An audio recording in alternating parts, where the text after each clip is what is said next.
It's a beautiful, happy day, isn't it? Yes. So we will try to keep that energy going. So if you cry, cry happily, okay? During this month we're looking at laws and how they work in our world. So divine order. I wanted to read to you the definition of divine order. Is everybody ready? Yes. Divine order is an automatic law. It happens whether you want it to or not. The universe operates in order and harmony. Everything, if allowed to be, will find its right relationship with the whole. Everything, if allowed to be, will find its right relationship with the whole. That is divine harmony. Just breathe that in. Okay. Divine order is about peace, harmony, working in a state of cooperation, while still shining our light. Remember, we did a whole month on peace. Peace being a verb, being how we relate, how we don't dim our light, how we shine our light, but we find the space where our light belongs. You see? How easy is divine order now? So easy to understand. Divine order is about timing so that you are integral to the whole, and placement so that where you are becomes integral to the whole. So it's timing and placement, divine order. So the greatest challenge to divine order is our human wills. I want what I want, when I want it. And divine order is harmony. Allowed to be, it will be in its right and perfect place. Do you see the challenge? Okay. Pushing our will into the world without harmony makes things feel incomplete. Pushing our will into the world without harmony makes things feel incomplete. There's no fullness, there's no rightness. Things get done, but they feel empty. Can you relate? Okay, so times when you forced things to happen, and they end up feeling empty. They end up feeling not complete, not right, not whole. Maybe it wasn't their time to get done. That's a challenge for our little wills. Maybe that laundry needs to sit there one more day. You wouldn't think a little thing like that would impact, but it does if you are supposed to be someplace else at that moment in time. It does. So, divine order. Divine order is one of the first concepts that metaphysicians learn. We've all played with it, yes? It's not a new law to you. In metaphysics, we understand I can have what I want when it's time. I can have anything I want when it's time and when I am ready. I can have anything I want when it's time and when I am ready. That is divine order. When I am ready, that means the conditions are ready for me to have it. Okay? When we take our desires and we calmly know that we are in motion to their fulfillment, we are operating in divine order. When we take our desires and we desperately cling to the idea of divine order, even when we can't see movement, we're still operating in divine order. And most of us have done both.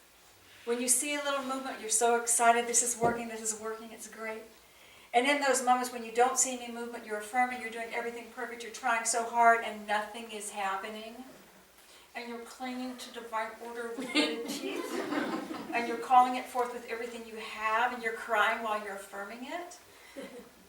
Divine order? Not been there? Oh, yay! We have one in the back. Yes, that is still using the law of divine order. It's still looking to this beautiful outpicturing that we cannot see. It's a puzzle. It's like we have a place in this beautiful puzzle of life, and until we find that place where we are supposed to be in that moment, we don't feel right.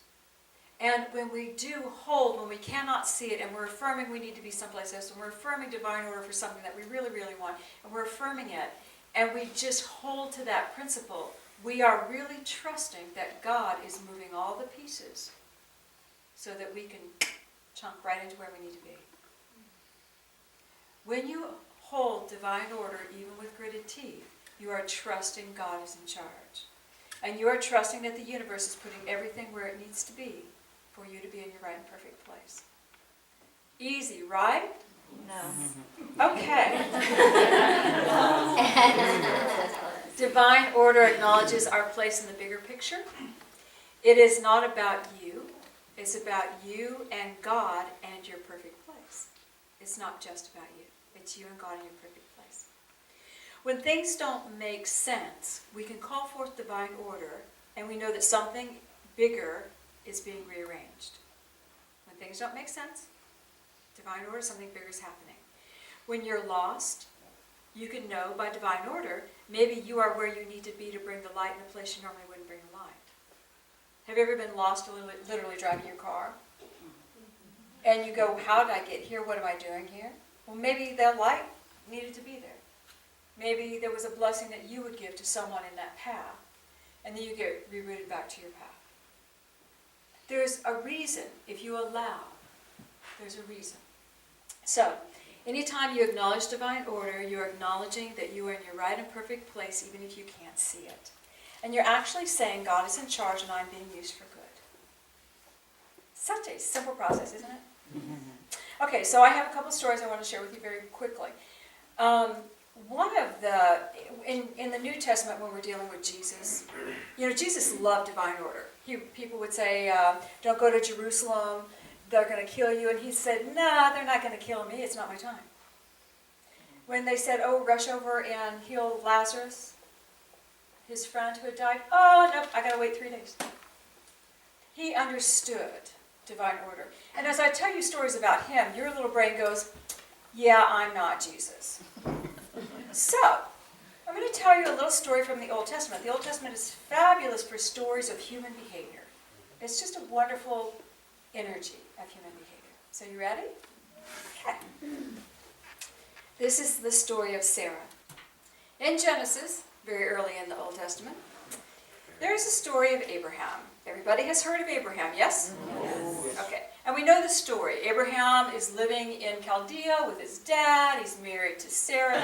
And God says to Abraham, I've got new land I need you to go check out. And so he takes off with Sarah, his wife, and his entourage, all his people that work for him, because he's very wealthy. His nephew Lot goes with him, very wealthy. So they're caravanning across the river. They go across the river. If you want a little tidbit, the name Hebrew actually means people who cross the river. So that's where the word Hebrew comes from. So they crossed the river and they started traveling in this land. They're very wealthy, and God makes a promise to Abraham. He says, I will make you a great people. And this is in chapter 12. You will have many descendants, and I will make you a great people. This is the first promise. Then, in chapter 13, Lot leaves him. Now, he has no children. I assumed you knew that. Sarah's barren, his wife. No children.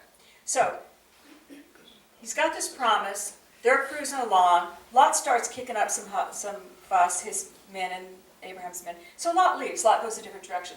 So now all of the relatives of Abraham are gone.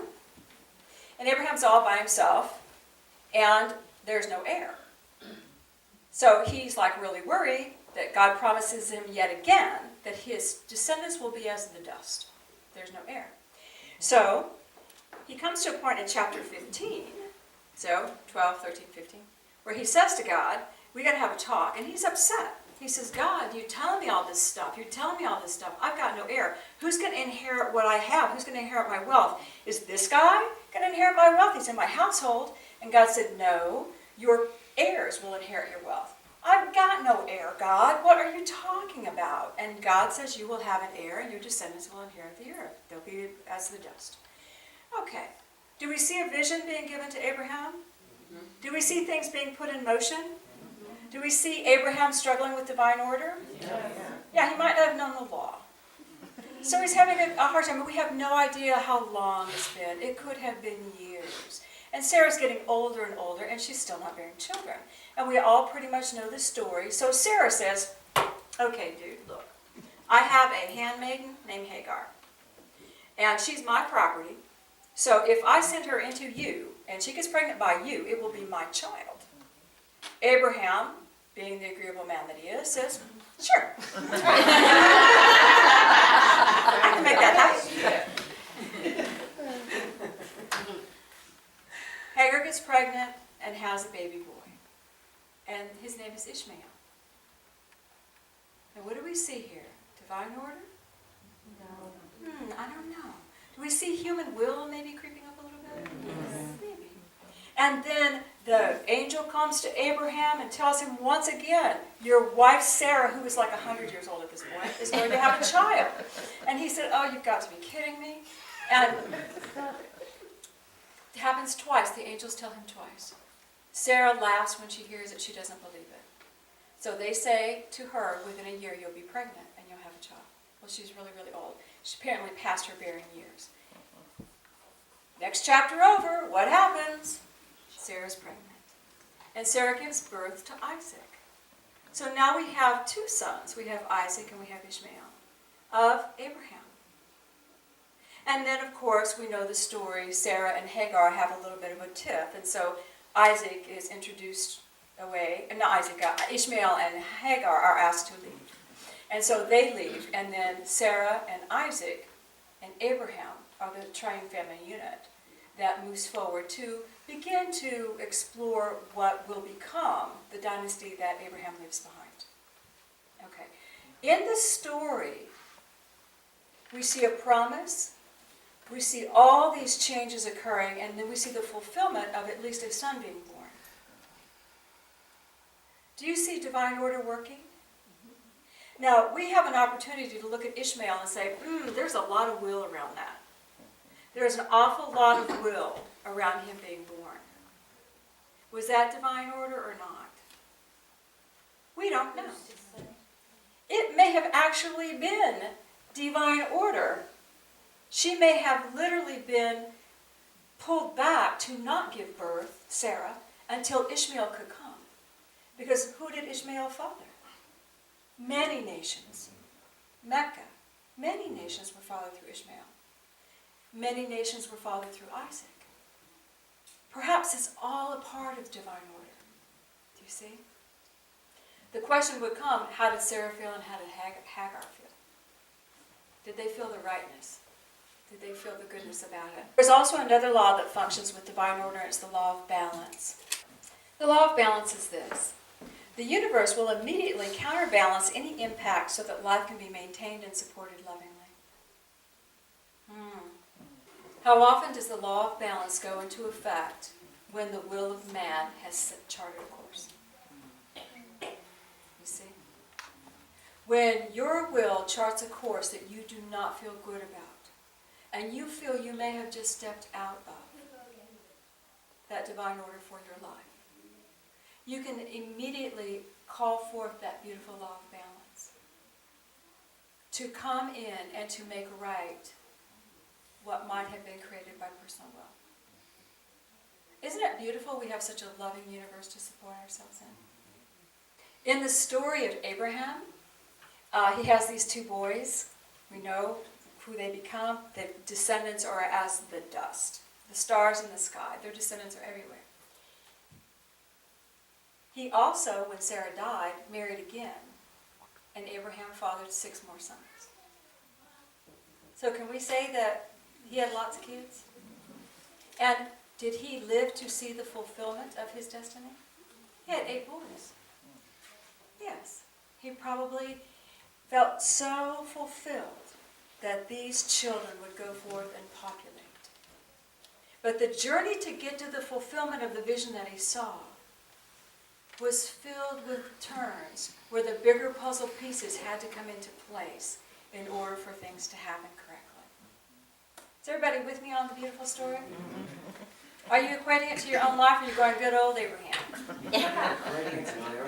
Your own life, all right. Thank you, David. Divine order and human intervention. We need that beautiful understanding of order and the law of balance so we don't give up on ourselves when we find ourselves in a space where we have forced something to happen. When you know that your feet are on the path that they need to be on, when you know that, you can trust divine order is getting you where you choose to go. You can absolutely trust it.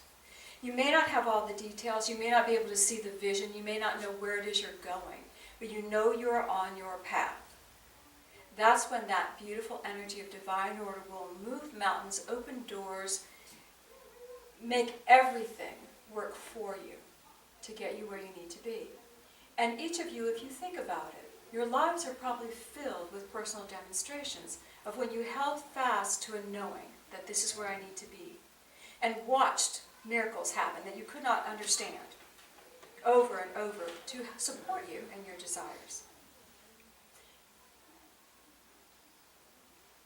The question is, are you where you need to be? Are you where you need to be, and are you allowing yourself to dream bigger? Are you allowing yourself to dream that greater expression of you? You know, and we all can look around. We know we're not at our zenith, are we? Heck no, we got more to do. We got more to express. We got more to be. You know, we want to experience things greater than we've experienced. So to be on the path, to put our feet on the path of our greater expression and then allow it to blossom and allow divine order to take us there is the key. Rather than putting your feet on the path and stomping and digging in your heels and saying, this stuff doesn't work. Because it works. The minute you dig in your heels, you're blocked. It works really well. The minute you hold fast to your way, it is your way. And then you can receive only that which you can receive. And what can you receive at that level is what's available at that level. The puzzle pieces have not moved for the greater. My life is filled with stories, doors opening. Had no idea, could not have created it. Oh my God, this is amazing. But I will share with you one of my very first ones. This is when I left corporate. I did a satellite. A satellite is a prosperity technique where you put all these items down that you want to experience. I was working on a job, but I didn't know what kind of job it was. So I wanted to love God, I wanted to work with people who love me, and I'm putting all these ideas down and saying, universe, take me there. I have no idea what it is. So I did my little satellite. I'm working in corporate. And I'm doing my work. I'm meditating daily. I'm affirming. I'm working hard. I know I'm being called. I know I need to get out of there. And it starts becoming more and more challenging and more out of my skin difficult to be there. I'm great at my job. But it's just, I know the unrest is there. I'm not right. I'm not in my right place. So I told God, I said, okay, I'll make the jump. Because I knew I had a school I needed to go to. I had a baby in daycare. You don't know how much that costs. And I told the universe, I told God, I will jump. Show me what I need to do. I will jump. I need $3,000 in cash that I can hold, because that will pay 2 months worth of bills. This is ancient history. And I said, God and I can do anything in 2 months. So I need that. I'll jump. So I'm working in corporate. I'm starting to get extra jobs, working for an old boss. So I take a day off of vacation. I work, make more money, put it in my little sock. I know exactly what that money's coming for. And I am desperate. I am clinging to divine order. I have divine order everywhere. I'm clinging to it with everything I have. I called a teacher, a metaphysical teacher, who I really wasn't close to at all, but she looked successful. And I knew her, and she knew me. We worked on a church council together. I called her, crying. I am doing everything and I see no movement. How do I survive? How do I survive? And she said, just affirm that you are moving to your divine perfect job right now. You are in motion to your divine perfect job. Do you know how many times I said that? I repeated it. And you know, when you guys call me crying, I know why you're crying. I've been there. You're holding on for everything you've got to make it through this moment where you cannot see movement. And the whole time affirming divine order, divine order, divine order. I do not know what I'm doing, divine order, divine order. I finally got the guidance. I called my ex-boss. We made a deal. I'd work for him 3 days a week, and I could go to school. The money wasn't that great, but it was enough. So I turned in my resignation. Had my little stock started, turned in my resignation. God bless the girl in HR. She came walking down after I turned it in, and she said, "Cindy, I need to talk to you privately." She said, "You know, I'd been with them almost 3 years." She said, "If you will delay your termination date by, it was 2 or 3 days, you will be fully vested in our program. Wow. And you can take with you $3,000. Wow. I said, "Can I change that date, please?" Was that God? The whole time I'm holding on with gritted teeth, the whole time I'm whining like the baby I was, the whole time I'm saying, "God," what was God doing? Moving pieces for me. Moving pieces for me. So that the agreement could be fulfilled. Do you see what I'm saying? It was just like, and when I was like, "Oh God, thank you." Only God would have done that. Only God could have done that. And she was going out above and beyond her call of duty. She really shouldn't have done that. Yeah. But it was like so close, Divine order. We have to trust that when we are following that urge from Spirit, that glorious urge that is asking us to do something bigger than we have been, and we're holding on, I want you to remember, just see me desperate.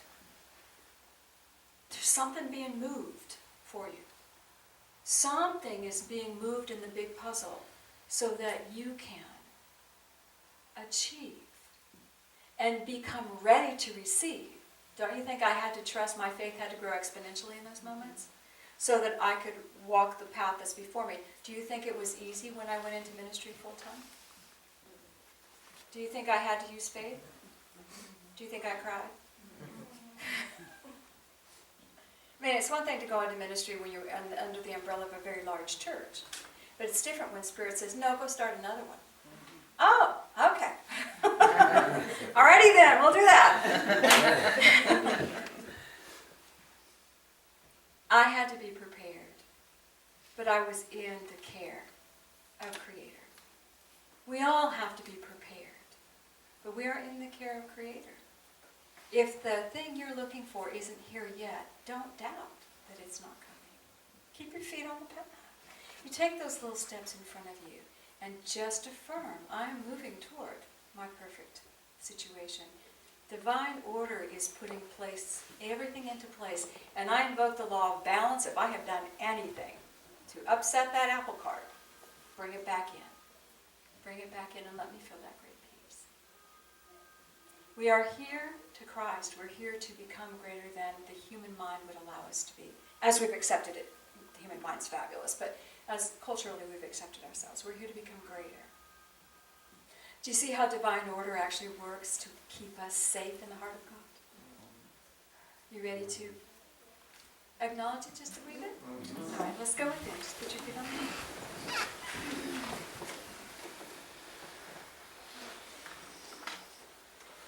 Father, Mother God, we thank you for this time. I ask that a beautiful light just engulf all of us here. And I ask that we begin to just feel that energy of our own life force that is creating in the world. Just imagine you can sense the energy all around you, the movement, the colors. And now begin to see your world and notice your energy, the colors, the energy of who you are moving through that. Your desires coloring things, your hopes moving out. Maybe in strands, maybe in the fullness. But in this moment, begin to acknowledge you are an energy being. And you are vibrating in harmony with the whole. Now bring your focus back to your heart. And I want you to imagine or remember one thing that you're working on, attempting to manifest in your world. One thing.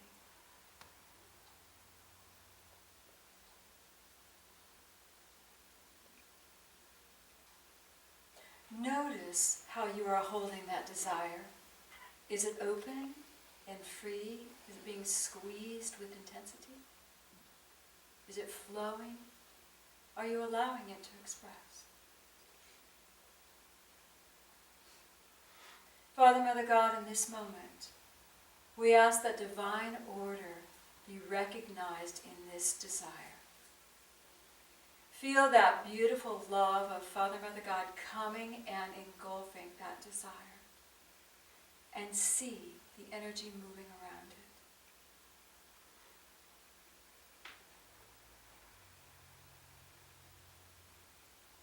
Feel that beautiful support.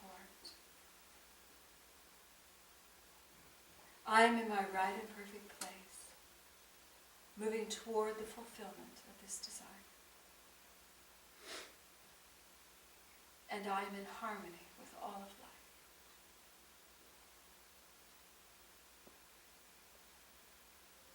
Feel the balance. And just let the vision go. Feel that beautiful love within your heart. And let's just send our gratitude to God. And Father, Mother God, we thank you that we live in this wonderful universe where we are supported and blessed.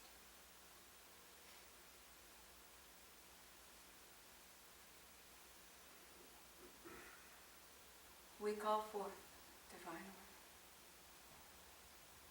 And so, let's take a breath.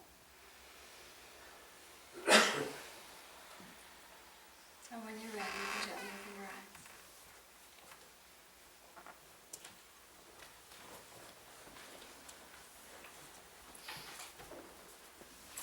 As you take your place in the great puzzle, you are not only blessing you, you are blessing the whole. Did you know that? Yes. As you shine your light, you're blessing the whole. Can you get me the picture? I wanted to share this with you. Sandy's been doing a series, Did You Know, after our services. So, you may or may not have seen this. Patrick and I went to Egypt in 1995, and we were in a shop and I saw this on the wall and absolutely fell in love with it. I had no idea what it said. It's written in Kufi. And I said to our guide, I absolutely love this. I mean, this is one of the few things that was in writing. Most of them were pictures and things like that. He said it's hard to translate, but what it means is, if you give your best, God will always use it. If you show up and give your best to the world, it will always be a blessing to the whole. And so I had to have it, and I keep it in my room where we counsel and do readings. We all, just showing up with our best, will always enhance that divine order in our lives and the world around us. So it's not such a difficult task. Not such a difficult task. Say Yenka. Yeah.